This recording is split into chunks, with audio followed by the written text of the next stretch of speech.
Hello, this is Matt on the Moon Lambo channel. I've got 3 stories for you in this very latest Moon Lambo Hot Jam. Do you remember this headline from a week ago? This is from the Crypto Basic. Top U.S. attorney says mark September 19th for major reveals in SEC v. Ripple lawsuit. Well, don't worry if you don't remember that headline from a week ago. I'll give you a quick refresher. But an attorney within the XRP community typed up a short thread telling you exactly what you should expect when the 19th rolls around. And I'll tell you right here, even at the outset of the video, this should be a very big day. There's going to be redactions in what we end up getting ultimately, but we're talking about a number of things, including summary judgment information. So as far as what Ripple and the SEC are armed with, we should have it that day. It's a big deal. Also, as it turns out, Coinbase, it's just, I don't know if they're evolving and learning. I'm hoping so. But take a look at this headline.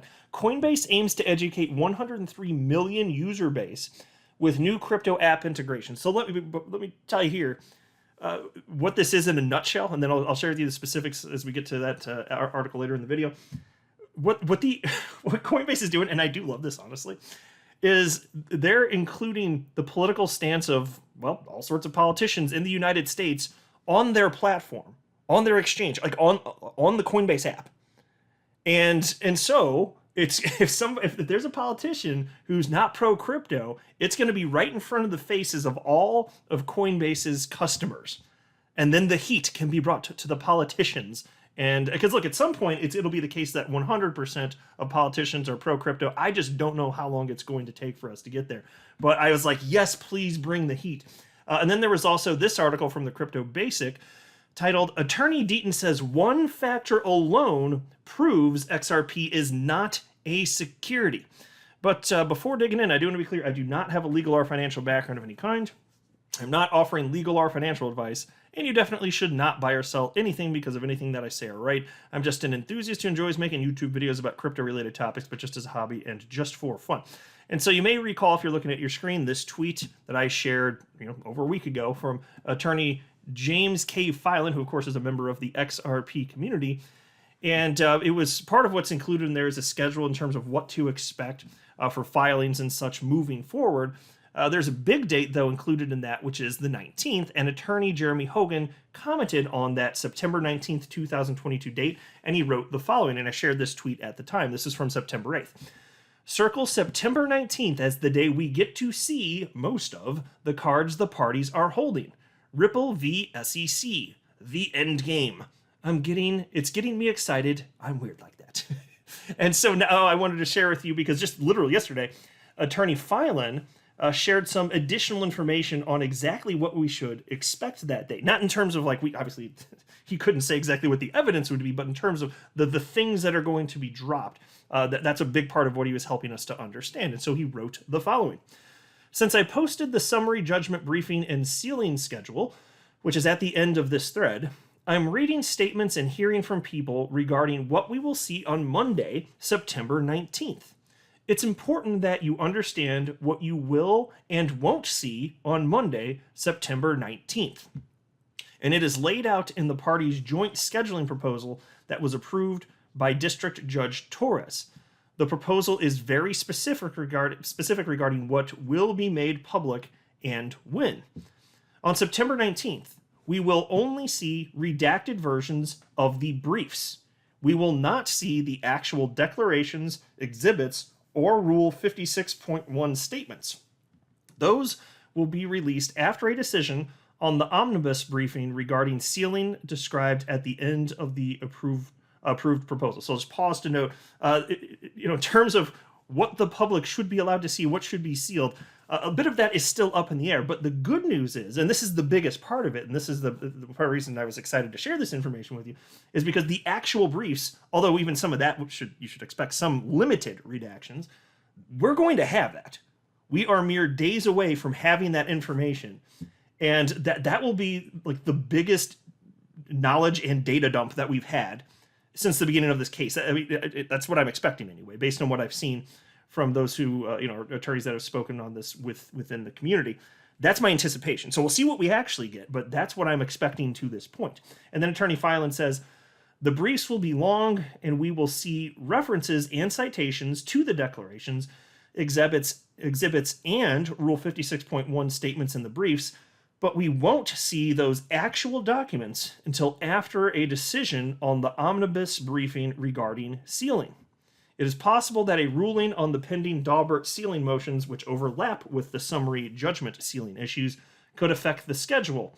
But as of now, this is the projected timing. So, hey, all good things in time. We're going to know sooner than later.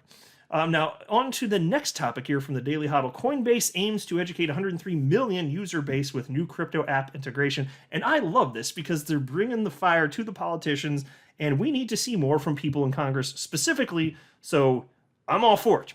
Digital asset exchange Coinbase is taking an aggressive approach to inform its users how American politicians stand on crypto-related issues. In a new announcement, Coinbase co-founder and CEO Brian Armstrong details how the exchange is pushing its crypto education initiative to support political candidates with positive sentiment towards crypto. And here's a quote from Coinbase CEO Brian Armstrong. Starting today, Coinbase will begin integrating our crypto policy efforts right into our app.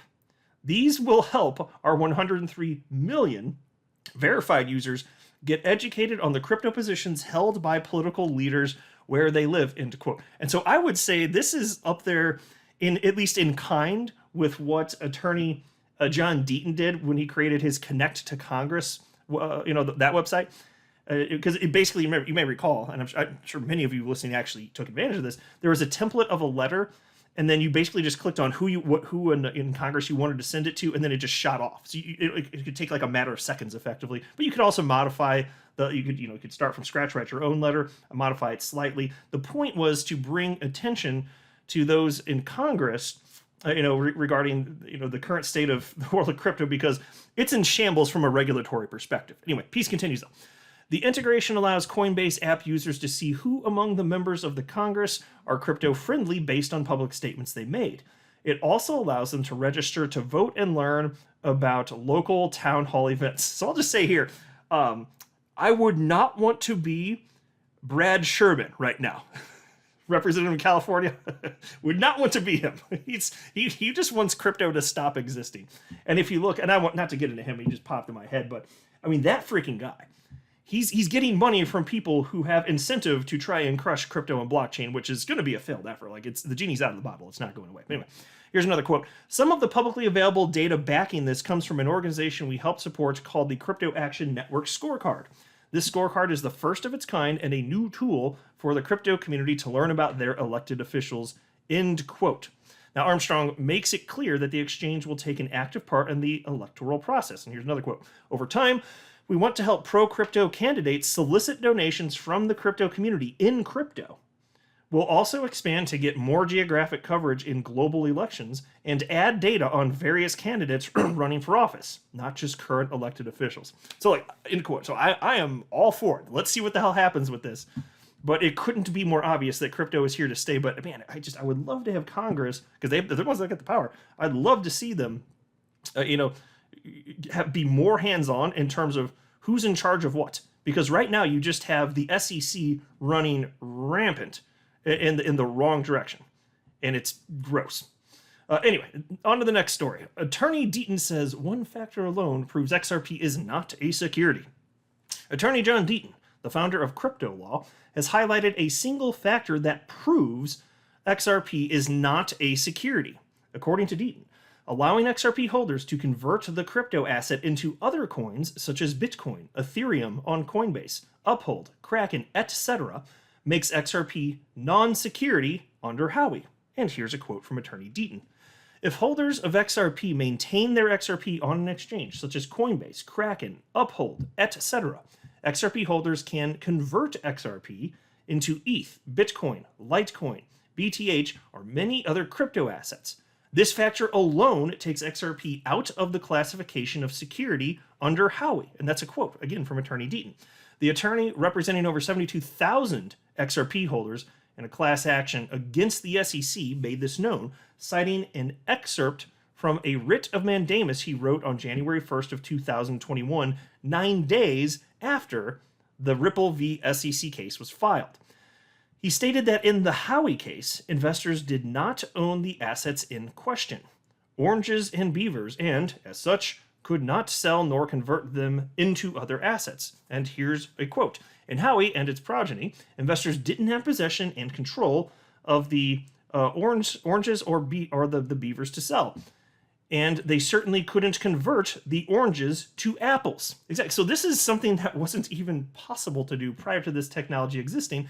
And Attorney Deaton, after coming across this article, he expanded upon it to clarify what he was getting at to a greater degree. And he wrote the following on Twitter. The user taking possession of XRP and maintaining control over it is a huge factor making it a non-security. We can collateralize XRP. We can loan or stake XRP. We use XRP to transfer money or as a bridge asset. We spend XRP. In Howey, the investors couldn't sell or even eat the oranges. Exactly. So it's just one more thing. Another brilliant point that's brought up. Couldn't be more clear that the SEC is on the wrong side of history. I think that if we let time pass, and we have no choice on that anyway, history will bear this out. I'm not a financial advisor. You should not buy or sell anything because of anything I say or write. That would be a very, very, very bad idea. Until next time, to the moon, Lambo.